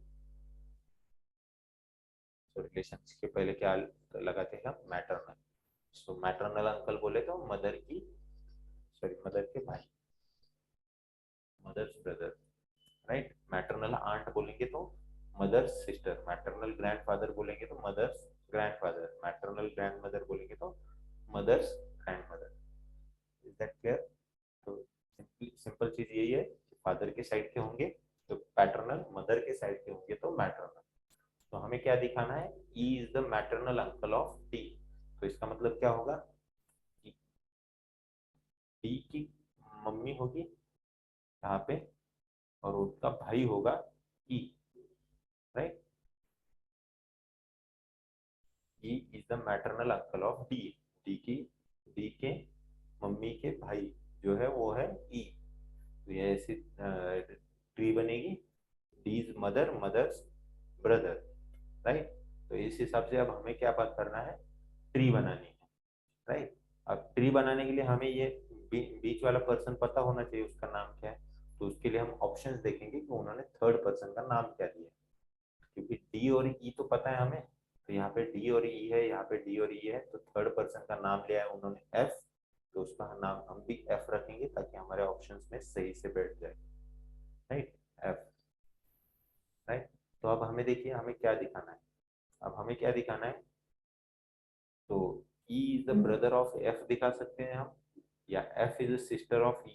F is a sister of E नहीं दिखा सकते हम, क्योंकि F is a sister of E दिखाएंगे तो ई का जेंडर कंफर्म नहीं होगा, ई हमें मेल चाहिए, तो हमें इतना ही दिखाना पड़ेगा, F is a brother of E.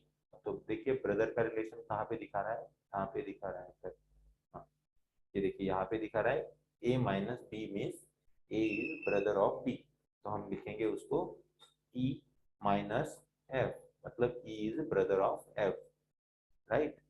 अब हमें आगे ये दिखाना है F is a mother of D, F is mother of D.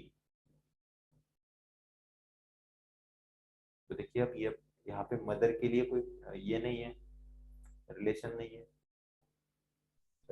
हाँ मदर के लिए कोई कोड गिवन नहीं है, बट एक कोड गिवन है, D is the daughter of, ये डॉटर का रिलेशन है, तो यहाँ पे दिखा सकते हैं हम ए स्टार बी, मतलब F star D, F star D, F star D मतलब D is the daughter of F. यहाँ पे प्रॉब्लम आ जाएगा कि एफ का जेंडर कंफर्म नहीं हो रहा है, क्वेश्चन गलत हो गया है। ठीक है, अब हम हमारी कन्वीनियंट के लिए यहाँ पे डॉटर की जगह मदर लेंगे, मान लो यहाँ पे डॉटर है ही नहीं, यहाँ पे है मदर, राइट। तो ये हमारा आंसर बन जाएगा ई माइनस एफ स्टार डी, ई माइनस एफ स्टार डी। तो क्वेश्चन में आंसर नहीं है तो कोई प्रॉब्लम नहीं, हमारा आंसर करेक्ट आ गया, E minus F star D. Cross check करने के लिए हम इसकी फैमिली ट्री बना के देख सकते हैं, ई माइनस एफ मतलब E is brother of B, E is brother of B, sorry f, he is brother of f, and a star b means a is mother of b, मतलब f is mother of b। तो ये हो गया हमारा, जो चाहिए था वो एक फैमिली ट्री बन गई, तो ये हमारा करेक्ट आंसर आ गया। इसका करेक्ट आंसर क्या आता है, e minus F star. Okay, so ये क्वेश्चन थोड़ा सा गलत था, बाकी आपको समझ में आ ही गया होगा कि कैसे सॉल्व करना है। Is that clear to everyone?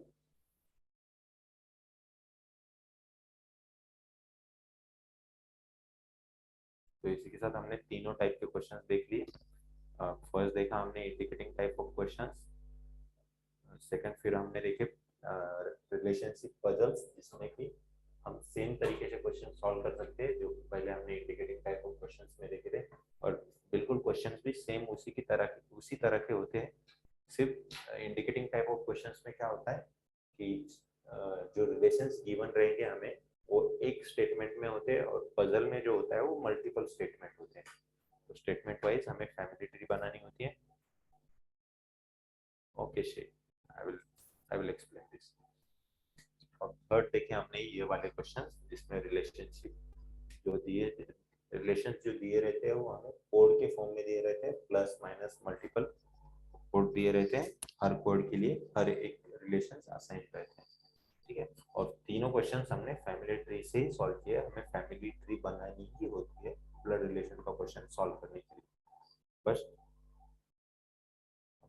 Problem आ सकता है, प्रॉब्लम ये आता है कि बच्चे क्या करते हैं कि जब भी आप ब्लड रिलेशन का क्वेश्चन देखते हो तो आप उसको लॉजिकली सॉल्व करना चाहते हो, कि मतलब सोचते रहते हो कि इसका ब्रदर वो हो गया, उसका भाई हो गया, उसके फादर ये है, उसकी आंट ये है, तो आप जैसे मतलब इसको अगर दिमाग में सॉल्व करना चाहते हो तो उसके लिए आपको प्रैक्टिस करनी पड़ेगी।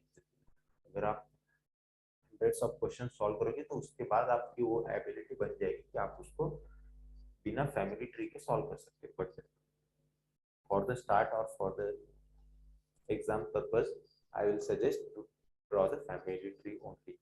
अगर फैमिली ट्री के बिना सॉल्व करना चाहते हो तो आप कंफ्यूजन पैदा कर सकते हो, और कंफ्यूजन अगर हो गया तो आंसर गलत हो सकता है। तो अगर आपको उसका मतलब डायरेक्टली सॉल्व करना है लॉजिकल दिमाग में, तो उसके लिए आपको प्रैक्टिस बहुत ज़्यादा करनी पड़ेगी, राइट। तो देखिए ये क्वेश्चन में फिर से एक बार एक्सप्लेन कर देता हूँ आपके लिए। तो इस क्वेश्चन में क्या था इस क्वेश्चन में थोड़ा सा प्रॉब्लम है, यहाँ पे डॉटर नहीं होना चाहिए, यहाँ पे होना चाहिए मदर। ठीक है, तो देखिए हमें क्या करना है, हमें ये शो करना है कि E is the maternal uncle of D। E maternal uncle of D मतलब D की जो मैटरनल मैटरनल मतलब मदर के साइड के जो रिलेशन आते हैं, तो मदर के साइड के अंकल मतलब D की जो मम्मी है उसके भाई जो होने चाहिए वो होने चाहिए E। राइट, अब D का जेंडर कोई भी हो, उसके मैटरनल अंकल तो E होने ही वाले, यहाँ पे D गर्ल होगी या बॉय होगा कोई प्रॉब्लम नहीं है। और यहाँ पे जो है वो थर्ड पर्सन ऑप्शंस में दिया था F, इसलिए हमने F ले लिया। राइट, तो हमें ये शो करना है, तो स्टार्ट हम E से करेंगे। तो E के लिए क्या शो करेंगे हम, ये हमें दिखाना है ब्रदर ऑफ F, कि अगर हम F is the sister of E दिखाएंगे, F is sister of E दिखाएंगे, तो E का जेंडर जो है वो कंफर्म नहीं होगा, और वो हमें कंफर्म चाहिए। मैटरनल अंकल बोला है E को, तो वो हमें कंफर्म चाहिए, इसलिए हम सिस्टर नहीं दिखा सकते, इसलिए हम ब्रदर दिखाएंगे। तो ये यहाँ पे रहा F is the brother of E, फिर E is the brother of F। A minus B मतलब A is brother of B, तो E ब्रदर चाहिए मुझे, तो मैं इसको लिखूंगा E माइनस F। राइट, और फिर हमें चाहिए F इज, अब F का जेंडर हमें कंफर्म चाहिए। यहाँ पे देखिए E is brother of F मतलब E जो है वो ब्रदर है इसका F का, तो यहाँ पे F का जेंडर कंफर्म नहीं है, हमें F का जेंडर कंफर्म चाहिए क्योंकि F मदर है, मैटरनल बोला है तो मदर के साइड का होना चाहिए, तो यहाँ पे F मदर होनी चाहिए। तो मैं इसको लिखूंगा, ये A star B means A is mother of B, तो F स्टार D लिखना पड़ेगा मुझे, तो F star D, F star D का मतलब क्या होगा, F is mother of D। Clear, तो ये हो गया हमारा answer E minus F star D। थोड़ा सा क्वेश्चन गड़बड़ था इसलिए ऑप्शन भी गड़बड़ होंगे, तो हमारा आंसर क्या होगा, E star E minus F star D। Clear,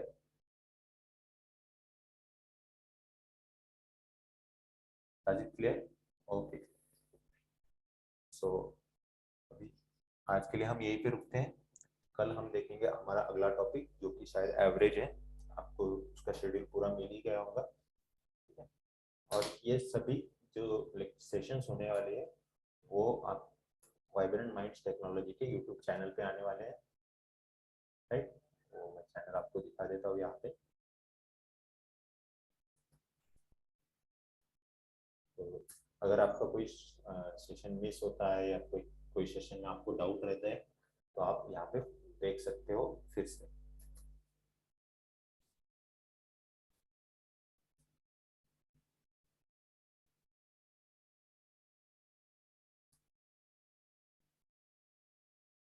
तो ये देखिए आपको सिंपल क्या करना है, वाइब्रेंट माइंड्स पुणे सर्च करना है और यहाँ पे वाइब्रेंट माइंड टेक्नोलॉजीज का पेज ओपन हो जाएगा। तो यहाँ पे आपको ये पेज चेक करना है, इस पे आपको सभी लेक्चर्स दिखाई देंगे। ठीक है, ये देखिए यहाँ पे पहले भी गिवन है, ठीक है, अभी तक प्लेलिस्ट तो नहीं बनाई है बट वीडियोस अपलोड हो जाएंगे, तो आप आज का सेशन या इसके पहले 2 सेशन जो हुए हैं वो भी यहाँ पे अपलोड हो जाएंगे। ठीक है, इसकी लिंक भी दे देता हूँ आपको चैट बॉक्स में एक बार, कि आपको बाद में कोई प्रॉब्लम नहीं आ जाए।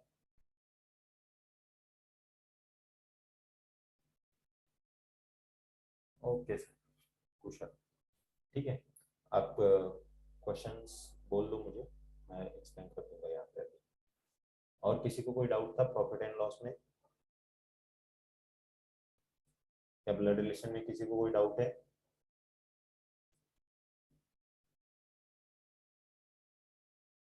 Yes sir. क्लियर है सभी? हेलो। हेलो, हाँ सर, क्वेश्चन बोल रहा हूँ।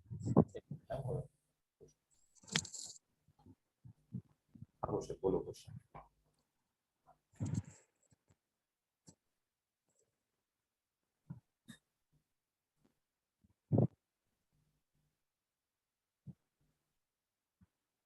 हेलो। हाँ क्वेश्चन बोलो, हाँ आवाज आ रही हाँ। है। हाँ, find the profit earned by unfair merchant hmm, who sells mango worth 10 per kg in 14 rupees per kg and uses a weight of 450 gram instead of half kg. ये क्वेश्चन है. 450 grams instead of half kg. Half kg. हाँ. 450 kg instead of half, means 500 grams, right? So Yeah. question ये है कि find the profit of an unfair merchant, मतलब dishonest merchant who sells mangoes of rupees 10 kg in 14 rupees per kg and uses a false weight of 450 grams instead of 500 kg. ठीक है, देखिए ये हमें हमें कॉस्ट प्राइस पता है, selling price भी पता है, राइट? तो सीधा सीधा हम डायरेक्टली लेंगे, 100 की 100 अज्यूम करने की हमें जरूरत भी नहीं है, ठीक है? अगर 100 अज्यूम करते हो तो भी कोई प्रॉब्लम नहीं है, बट अगर आप 100 अज्यूम करते हो तो इसके लिए आपको ये पता होना चाहिए कि प्रॉफिट जो है वो कितने परसेंट हो रहा है। अब 10 रुपीज पे 10 रुपीज की कॉस्ट प्राइस के मैंगोज वो 14 रुपीज में सेल कर रहा है, मतलब 4 रुपए प्रॉफिट अर्न कर रहा है, और 4 रुपए प्रॉफिट वो 10 रुपए पे कमा रहा है, मल्टीप्लाइड बाय 100 कर दोगे तो ये हो जाएगा 40% प्रॉफिट। और अगर आप 100 अज्यूम नहीं करना चाहते हो तो इसको डायरेक्टली सॉल्व कर सकते हो। कैसे कर सकते हो, देखिए कॉस्ट प्राइस कितनी है मुझे पता है, 10 रुपीज कॉस्ट प्राइस है, और 10 रुपीज के मैंगोज वो सेल कर रहा है 14 रुपीज में। अब 14 रुपीज में उसने हमें मैंगोज देने कितने चाहिए, वेट कितना देना चाहिए, 500 ग्राम्स का, राइट? बट वो दे कितना रहा है हमें, इसकी जगह पे 500 की जगह पे एक्चुअली जो दे रहा है वो हो रहा है 550 ग्राम, 450. Sorry 450 grams. अब ये जो 450 ग्राम्स है वो उसको किस कॉस्ट प्राइस पे पड़े होंगे, मतलब जो 500 ग्राम्स है वो उसको 10 रुपए में मिले थे, तो 450 ग्राम्स उसको कितने रुपए में मिले होंगे, तो एक्स रुपीज में मिले होंगे। तो यहाँ पे क्रॉस मल्टीप्लीकेशन करेंगे हम, तो ये आ जाएगा x is equal to 450 into 10 divided by 500। तो ये 0 0 कैंसिल हो जाएगा, ये 0 0 कैंसिल हो जाएगा, ये 9 फाइव 45 हो जाएगा। तो उसकी कॉस्ट प्राइस जो है वो 9 रुपए है, तो मतलब वो 9 रुपए के मैंगोज हमें दे रहा है 14 रुपीज में, राइट? तो 9 रुपए के मैंगोज हमें 14 रुपीज में दे रहा है, तो इसका मतलब क्या हुआ, 5 रुपए का वो प्रॉफिट अर्न करना है, और 5 रुपए का प्रॉफिट किस पे अर्न कर रहा है, 9 रुपए पे कर रहा है, मल्टीप्लाइड बाय 100। तो ये हो जाएगा 500 बाय 9, और इसको सिंप्लीफाई करोगे क्या हो जाएगा, 9 फाइव 45 बचे 5, फिर 9 फाइव 45 बचे 5, अब डेसिमल दूंगा, 0 लूंगा, 5 फाइव 45, तो इसका आंसर क्या आ जाएगा, 55.55%। क्लियर? सर ये 5 कहाँ से लेते हैं? कौन सा भाई? 5 डिवाइड बाय 9. ये प्रॉफिट है, देखिए 9 रुपए हमें कॉस्ट प्राइस, हाँ हाँ 14 सेलिंग प्राइस है। हाँ हाँ. क्लियर ना? Yes yes. ओके, सर एक और क्वेश्चन था, ऐसा ही क्वेश्चन है.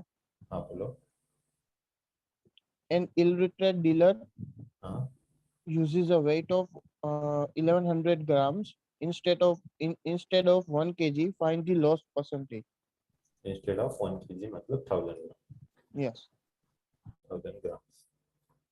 देखिए ये इलिटरेट है तो इसको लॉस हो रहा है, कि मतलब जहाँ पे उसने हमें 1 किलो देना चाहिए वो दे रहा है हमें 1100 ग्राम, राइट?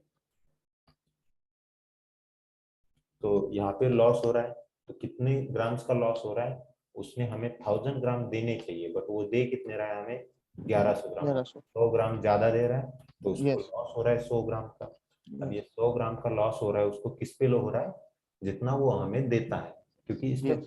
प्राइस का कोई इश्यू नहीं है। तो इसमें मैंने जैसे बोला था आपको कि इसको हम डायरेक्टली वेट पे ले सकते हैं, इसके प्रॉफिट और लॉस। तो 1100 रुपए पे उसको प्रॉफिट, सॉरी 1100 ग्राम पे उसको प्रॉफिट लॉस हो रहा है 100 ग्राम का, परसेंटेज में कन्वर्ट करने के लिए मल्टीप्लाई बाय 100 करूंगा, ये 0 0 कैंसिल हो जाएगा, 100 बाय 11 कितना हो जाएगा, 9.09 समथिंग आ जाएगा, राइट? तो ये मैंने Thank you, जैसे बोला था कि जहाँ पे भी प्रॉफिट का कोई इशू नहीं है, प्रॉफिट पे लॉस नहीं है, प्राइस नहीं है, सॉरी लॉस नहीं है, प्रॉफिट नहीं है, तो आप डायरेक्टली वेट पे प्रॉफिट एंड लॉस ले सकते हैं। Thank you, sir. Okay. Okay. Now clear to everyone?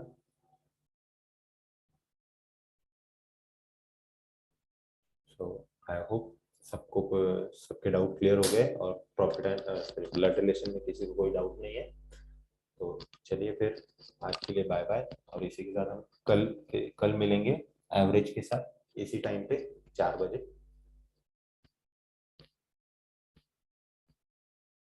Thank you. So you can end the session if you don't have any doubts. Yes, sir.